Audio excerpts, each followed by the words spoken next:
and look up at the intimidating whitewashed wall in front of me. I look around at the faces, not unfriendly, but unfamiliar. For a second, I notice the car door still open and dream of jumping back in and driving away. Instead, I take a deep breath, walk over to someone who looks almost as lost as I am, extend my hand and say, "Hi, I'm Alex, what's your name?" Welcome to my first day of elementary school. This could have been any number of instances in my life. It could have been my first day on the job, my first day here at the GSB. The purpose of our talk today is to give you some specific techniques to embrace and leverage the rookie mentality. Because let's face it, being new at stuff is scary. How many of you have ever said, things will get so much better once I just settle in a little bit? I know I have. But the unfortunate thing is, we are almost really never done being a rookie. And so to illustrate that, we're going to take a look at my love story. Like all good love stories, we begin at first sight. We then, once I figure out a way to get her to notice me, we move on to the first date. A little scary, but hey, I've done this before. We then move on to becoming official, and that boyfriend title just has a whole bunch of learning about what it really means to be in that relationship. With each progressive stage comes a little more nerves and a whole lot of learning. But with each step, no matter how many mistakes you're making, the important thing is that you're growing as a person. 2 months ago, I finally reached the summit and got married. Surely I was done being a rookie now. Well, as anybody who is married will tell you, my rookie journey had only just begun. Understandably, many of you here are more focused on career at this point in your life. But that career timeline really follows the exact same form. Every new job or position you hold, you're going to be back in that rookie moment. We'll leave for GSB, get that new job, become a team leader, a senior leader, maybe even the executive suite, hit our midlife crisis, and do it all over again. So, I hope I've convinced you that we're often going to be a rookie in life, but it actually can be a really empowering time in our lives. And so we're going to talk about a couple of techniques today to be an effective rookie. The first is asking good questions, so helping you get up to speed quickly, and also to actually really impact change. The second is to stay in the moment, making sure you're bringing the exact right amount of your past into the present. And the third is to build alliances, surrounding yourself with a powerful network for when you need them in this new environment. So now I'm going to bring up Alissa to talk about the first one of those techniques. So you're a rookie, you're new, everyone knows you're new, so why hide it? Instead, how can you leverage this newness? And the best way is by asking questions. Think to yourself, what do I see that others walk by every day without noticing?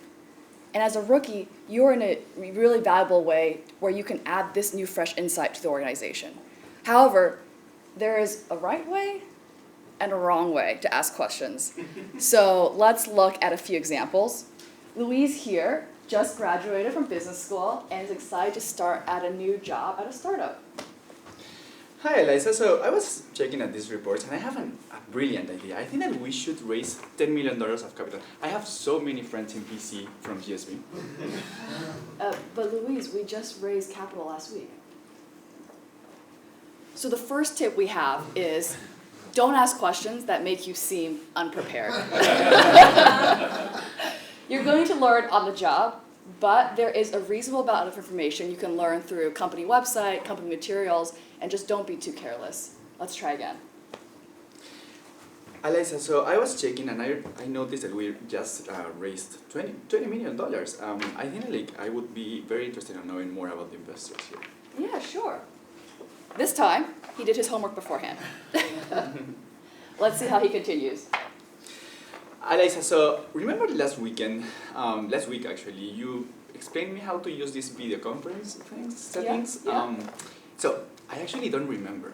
Do you think you can remind me? I forgot to take notes, so yeah. Meanwhile, I'm thinking, this is already the third time. when you are a rookie, make sure that you do not ask the same questions over and over. Once you ask the question and learn about the process or procedure, take notes, pay attention, and show people that you really appreciate their time. Next, let's see how Louise does with more probing questions. So, Alissa, I was checking at this report, and you clearly omitted one expense. I think this is a pass. Did you do this? Our final tip is make sure you ask probing questions diplomatically, with genuine interest and not like, aha, I caught you. Let's try again.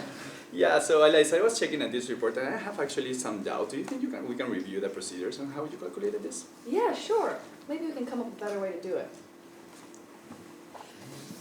Probing questions, when asked diplomatically, can help push forward the conversation. And it's a great way to add insight as a rookie. So to recap, asking questions is one of the best ways to leverage your newness. But please remember our 3 tips. Don't ask questions that make you seem unprepared. Don't ask the same questions over and over again, and ask questions diplomatically. Next, Louise, the rookie, has been promoted to presenter.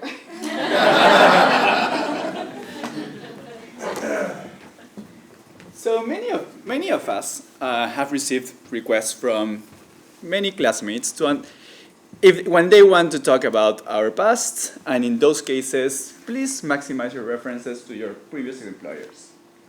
However, when you're still a rookie, please limit your references to the present, limit your reference to the past, and just talk about the present. So let's see how this can work in a relationship. Let's say that I've been dating Alison for a month. Only for a month. And I want to convince her to go to Tahoe this weekend. So I decide that this is a good idea. Alison, we should go to Tahoe this weekend. Last year, I had an amazing experience with my ex-girlfriend. We have so many pictures, you can see. Amazing. We should do it. This can also, I'm going to tell another story. So let's imagine now that we go backwards in time and we're 1 month in GSB and we are in Patio. And I'm partying in Patio, just for the guys that don't know what's Patio, that's Patio. And I see that Alissa is in a corner, sad. So I approached her and asked her what was going on. And this is what she responded. Well, the parties at Harvard were so much better. And the people there were more fun too. I should have gone to Harvard Business School.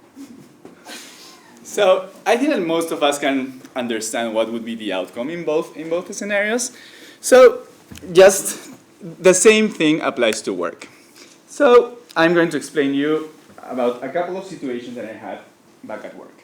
I worked in investment banking, and I'm going to introduce you my favorite boss and my least favorite boss. And this is what my least favorite boss told me the first time we met. Louise, what's up, man? Yo, I don't know how you guys do things down here, but I'm from Citibank in New York, financial capital of the world. And it might take some time to get used to how I do things, but I think you're gonna do just fine. And he never stopped mentioning Citi. So this is what, on the other side, my favorite boss told me in her first day. Luis, I've had a lot of experience in the European markets, but we're trying to get into some of the Peruvian markets now, and I know you have a lot of experience there. Maybe we could spend some time and exchange some information and learn from each other.